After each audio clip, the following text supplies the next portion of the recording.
Other news about the NBA's return was revealed by Adrian Wojnarowski. According to Woj, quote, not every owner in the NBA was enthusiastic about having Black Lives Matter on the court. Shannon, what do you think of this? Are you surprised? Absolutely not. I mean, I don't think anybody's surprised. Skip, with any protest, no matter how well intended, you're going to have some pushback. That's just the way it is. I mean, when I look back at Muhammad Ali, Skip, you know everybody in the black community were not proud with Muhammad Ali. Because they said, hold on, wait a minute, bro. Oh, just because you can box, I had to go over there. They drafted me. What makes you better than me? Definitely. I lived through those times. Yes. And he was not looked upon fondly for taking that stance by many in the black community. Yes. When Rosa Parks, Miss Parks did what she did, a lot of people weren't happy like Rosa. Now, all this time, you've been going to the back. All this time, now you want to start something. Just get up and give your seat up. Less than Ali. Right, but I'm saying. I got it. So, Skip, with any protest, you're going to find, Skip, if we were to go out here right now, there's probably 200 people on the lot. And poll them. Is that? Okay, maybe 100, maybe 50. Yeah. maybe a couple hundred now, but it's probably only like 25 when you and I get here. There are going to be some people that are like, yeah, I'm for the protest. I'm for Black Lives Matter, and some not.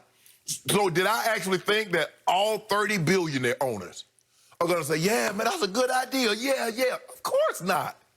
Because you have to understand, with the exception of Michael Jordan, and I think the owner of the Sacramento Kings, everybody else in Skip is wealthy white men. Yeah. I think the two, Sacramento and Michael Jordan, obviously African-American, are the two minorities. That's what I can think of off the top of my head. Yep. So, and a lot of times, Skip, they have, they have their thoughts.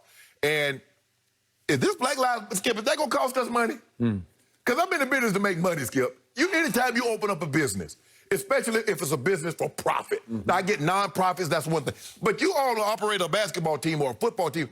Skip, you try to do what? You try to make money, right? Yep. Is this going to make me money or is it going to cost me money? Because if it's going to cost me money, I don't want to see it. And so I'm sure that's where the pushback came from.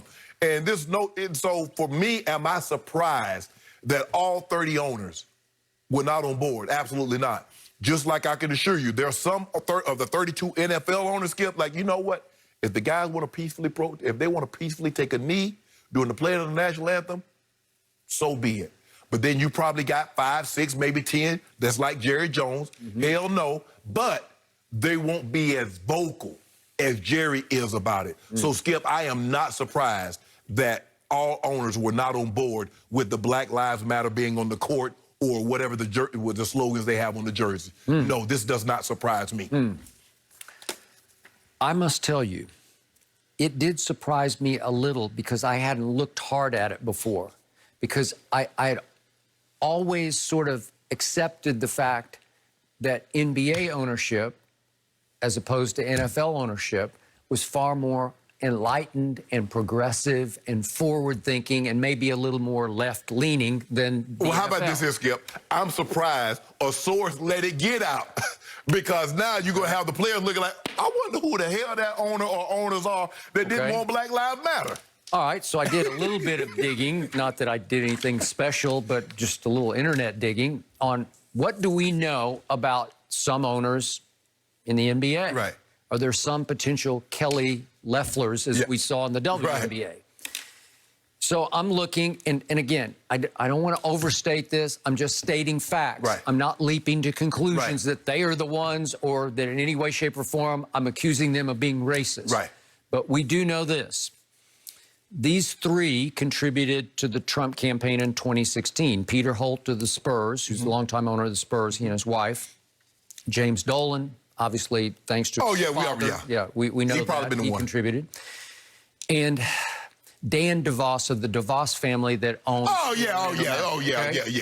Because I think it's his sister. They got sister-in-law is Betsy, who was obviously appointed by the President of the United States to be the United States Secretary of Education. So there's some connections there, okay?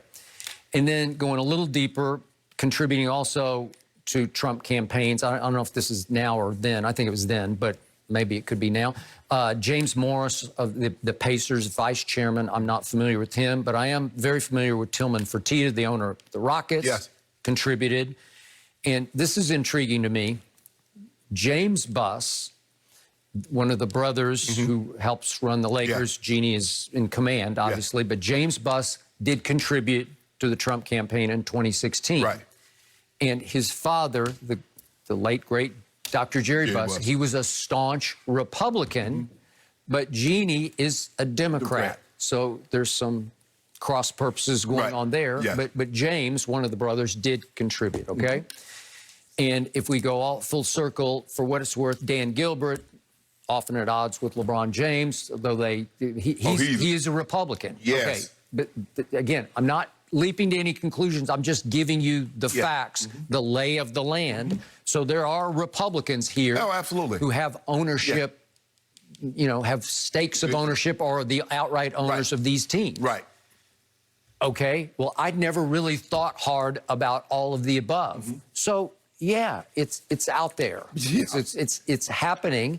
And yet, to your point, today, if some of the players in the bubble are watching right now, are they thinking, wait a second, I didn't know my owner was that. Maybe they do, maybe they don't. Would it make their minds wander to, wonder if they were the ones who didn't want BLM on the floor? Of course. And that's what I'm probably more surprised that a source told Wojnarowski that, Skip, that it got out, because like you, guys will start to dig and start to like, man, I wonder who it is. Because, you know, it's saying Black Lives Matter. We're saying we don't matter more. We're saying we just matter. That's it. That's it. We don't matter more. We don't matter less. We matter. That's it. That's all we're saying, Skip. This notion that we think, right. With you. So, and that's what I don't know. He did not specify. Right. Wojnarowski did not specify how many. Is it 2? Is it 4? Is it 15? Right. Who objected to Black Lives Matter logo? Well, Skip, here, the NBA players, it can be just one, and they're gonna be ticked off because they're like, well, hold on, bro. Do you see what's going on out here? And so that's your thinking, huh? Skip, I just, like I said, they're in the business to make money, Skip. And if they feel something might get in the way of them making money. I was reading the article yesterday. Jeff Bezos is the first man in the world, Skip. $200 billion net worth. Do you believe Jeff Bezos is working less or more? He's working more because he's trying to accumulate more. So the thing is that when you're in the money-making business, you try to make more of that. Now, what's going to get in the way of me doing that? The owner's like, well, hold on, man. We're gonna turn some of these, you know, white kids buy sneakers like NBA basketball too. It's just not the you know, the African American community, minorities. So they're trying to do, okay, what can we do that can show our support and not get criticized or catch flack or tune someone out? Okay. And it's like, man, if they cut on that, all you see is Black Lives Matter court, and you see Black Lives on the back of jerseys, and you see, you know, say her name, it's like, and they don't want it. I'm sorry, Skip, that's just the way it is. So yesterday, President Trump did an interview ahead of his speech that he gave last night, and he took another shot at the NBA by saying that I think people are tired of the NBA, took another shot at the ratings, which is inaccurate because the ratings have been sensational in the bubble. And he also concluded that now the NBA has become nothing but a quote-unquote political organization. And I thought, you got some heavyweight contributors here who are owners of NBA teams. Are you biting the hands that might feed you? But here's the thing, though, Skip. He's turned everything into a political organization. The CDC is not a political organization. No, I mean, it's just ironic you would accuse them of being. Exactly, but he's turned. But Skip, you remember I told you in 2016, I said what he's done is that he's forced you to choose a side. There is no more, Skip. I ain't even into politics. I don't even look at it like that. You can't say that. You can't. He's forced everybody, and that's why you have camps now. You're here or you're there. There's no more middle ground. That's just the way it is. So everything has become institutions that used to be non-political. You had to be, Skip, because you work for the American people. And somehow, all of a sudden, political. Okay. My final observation about all this is loved all the boycotts, starting with the Bucks, but we have had no basketball the last few nights, and the NBA did leave last night's stage wide open for the acceptance speech of our president, right? Yep. So he got the stage to himself. Right. So that's a downside to the boycotts. Skip, do you want to be the owner that says, I don't agree with Black Lives Matter? You want to be? Yeah. Well, I know one who did for political purposes in the WNBA. Yes. But I can't imagine an NBA owner. In NBA. The NBA. And say Black Lives. Exactly. But you remember Donald Unless one of Sterling them had political aspirations.